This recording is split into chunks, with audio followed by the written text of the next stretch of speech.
ఏంటయ్యా పొద్దు పొద్దున్నే ఎలా అరుస్తావు? ఇంట్లో తిని పెట్టలేదా ఏంటి? ఎంతసేపు అయ్యా బయటికి రావడానికి? నిన్న నీ ముద్దుల కూతురు ఏం చేసిందో అడుగు.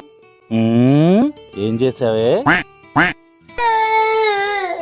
చేయాల్సిందంతా చేసి చూడు ఎట చూస్తుందో గొడ్ల గూపు మొహంది. చూడు నీ కూతురు నా కొడుకుని ఎలా కొట్టిందో చూడు. ఏం దాసు, దీనికే ఇంత కాల్ చేసావు? పిల్లలు కొంతసేపు ఆడుకున్నారు. ఏడుస్తుంది నీ పిల్ల కాదు కదరా, నా పిల్లోడు. ఇంకోసారి పిల్లోడిని కొట్టవే, అప్పుడు చూస్తా. ఏ రా వెళ్దాం. అయినా వద్దురా అంటే దాంతోనే ఆడతా.